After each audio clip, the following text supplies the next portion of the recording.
Gum ഗണപതയേ നമഃ. ഓം some Saraswati നമഃ. പ്രിയപ്പെട്ടവരെ, നമസ്കാരം. ലളിതം സഹസ്രകത്തിലേക്ക് സ്നേഹപൂർവ്വം സ്വാഗതം. ശ്രീമദ് ഭഗവത്ഗീതയിലെ 3-ാം അധ്യായത്തിലെ 18-ാമത്തെ ശ്ലോകത്തോടുകൂടി നമുക്ക് ആരംഭിക്കാം. ഓം ശ്രീകൃഷ്ണ പരമാത്മനേ നമഃ. അഥ ശ്രീമദ് ഭഗവത്ഗീതായാ കർമ്മയോഗോ നാമ്നേ തൃതീയോധ്യായേ 18-മഃ ശ്ലോകഃ. നൈവ തസ്യ കൃതേനാർത്ഥോ ന കൃതേനേഹ കശ്ചന ന ചാസ്യ സർവഭൂതേഷു കശ്ചിദർത്ഥവ്യപാശ്രയഃ. അവന് ഈ ലോകത്തിൽ കർമ്മം ചെയ്തതുകൊണ്ട് കാര്യമേയില്ല, ചെയ്യാത്തതുകൊണ്ടും ഒന്നുമില്ല. ജീവികളിൽ ഒന്നിനോടും അവന് സ്വപ്രയോജനകരമായിട്ടുള്ള ബന്ധമൊന്നും ഉണ്ടാകുന്നില്ല. നാമത്തിലേക്ക് വരാം. നാമം 532. സർവതോമുഖി. സർവമാനയിടത്തും മുഖമുള്ളത് ഏതൊരു ദേവിക്കാണോ ആ ദേവിയെ സർവതോമുഖി എന്ന് വിശേഷിപ്പിക്കുന്നു. ഇത് ഒറ്റ വാക്കായിട്ട് എടുക്കുമ്പോൾ എല്ലായിടവും തിരിഞ്ഞത്, സീമാതീതമായിട്ടുള്ളത്, എല്ലായിടത്തും എത്തുന്നത്, സ്വർഗം, ആത്മാവ്, വെള്ളം, ആകാശം എന്നിങ്ങനെ പല പല അർത്ഥങ്ങളുണ്ട് കേട്ടോ. എല്ലാ ദിക്കിലും മുഖമുള്ളവളും മുഖം ഇല്ലാത്തതുമാണ് ബ്രഹ്മം.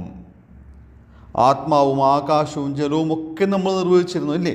എന്തെങ്കിലും കാരണവശാൽ അവിടെ സംശയമുണ്ടായിട്ടുണ്ട് എങ്കിൽ ഇവിടെ അത് ദൂരീകരിക്കപ്പെടുകയാണ്. അങ്ങനെ എല്ലായിടത്തും വിവിധങ്ങളായ മുഖങ്ങളോടെ വർത്തിക്കുന്നവൾ സർവതോമുഖിയാണ്.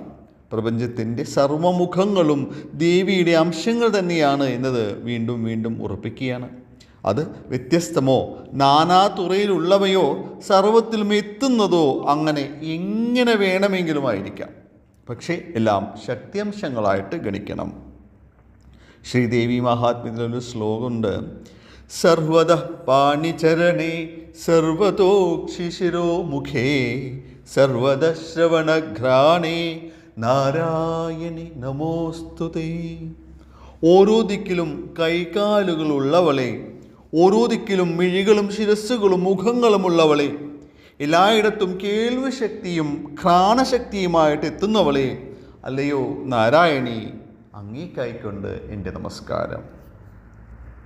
നമ്മൾ ആദ്യം പറഞ്ഞു എല്ലായിടത്തും മുഖമില്ലാത്തവൾ എന്ന് പറഞ്ഞു ഇല്ലേ?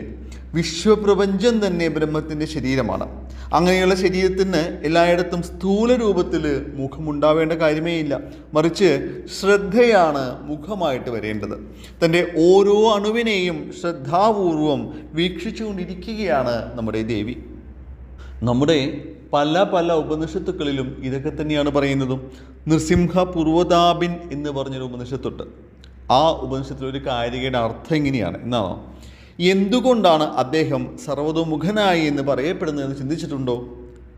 ഏതൊരുവനാണോ ഇന്ദ്രിയാതീതനായി ഇരുന്നിട്ടും എല്ലാം കാണുകയും എല്ലാം കേൾക്കുകയും എല്ലായിടത്തും ചെന്നെത്തുകയും എല്ലായിടത്തും സഞ്ചരിക്കുകയും എല്ലായിടത്തും വ്യാപിച്ചിരിക്കുകയും ചെയ്യുന്നത്, അദ്ദേഹത്തെയാണ് സർവതോമുഖൻ എന്ന് പറയുന്നത്. ഏതൊരുവനാണോ ഏകനായിക്കൊണ്ട് ഈ വിശ്വത്തിൽ ജാതനായിട്ട് സമസ്തവും സൃഷ്ടിക്കുകയും പരിപാലിക്കുകയും സംഹരിക്കുകയും ചെയ്യുന്നത്, ആ സർവതോമുഖനെയാണ് ഞാൻ നമസ്കരിക്കുന്നത്. അവിടെ സർവതോമുഖൻ എന്നത് നരസിംഹമാണ്.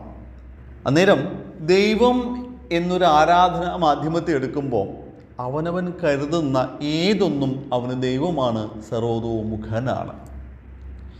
ഇങ്ങനെയൊക്കെയുള്ള ബ്രഹ്മചൈതന്യത്തെ തന്നെയാണ് ഓരോരോ ആരാധനാ മാധ്യമങ്ങളിലൂടെയും പരോക്ഷമായിട്ട് സാധകന്മാർ വണങ്ങുന്നത്. കഴിഞ്ഞ നാമം ശുക്ല സംസ്ഥിതയായിരുന്നു.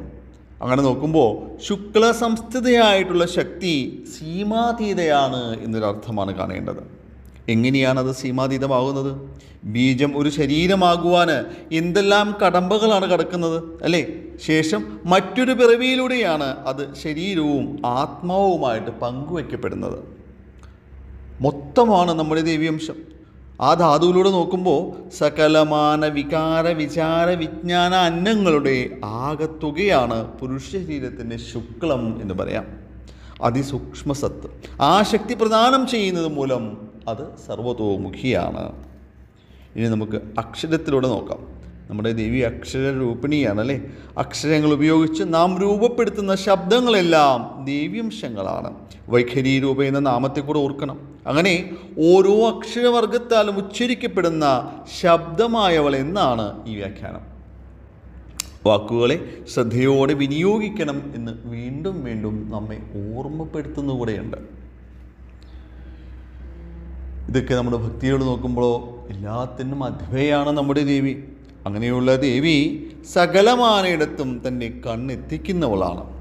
താമരവട്ടത്തിലാണ് താൻ ഇരിക്കുന്നതെങ്കിലും സർവവും അറിയുന്നവളാണ് മഹാദേവി. ഒരാളുടെ രമ്യമായിരിക്കുന്ന അല്ലെങ്കിൽ ഏറ്റവും ഉയരത്തിലിരിക്കുന്ന അല്ലെങ്കിൽ അതിവിശാലമായ സ്ഥാനമല്ല അയാളുടെ കർമ്മത്തിന് ആധാരം എന്നതുകൂടെ മനസ്സിലാക്കാം. നാമം ഇനി അവസാനിപ്പിക്കാം. നാമത്തിലെ ചിന്ത എന്തായിരിക്കണം? എല്ലായിടത്തുമുള്ള ശക്തിയംശങ്ങളെ അല്ലെങ്കിൽ നമ്മുടെ ആരാധനാ സ്വരൂപത്തെ ദർശിക്കുവാനായിരിക്കണം ഈ നാമശ്രവണവും കൊണ്ട് പ്രാപ്തമാകുന്നത് എന്ന് ആശംസിക്കുന്നു. നമസ്കാര ശബ്ദം ഓം സർവതോമുഖേ നമഃ.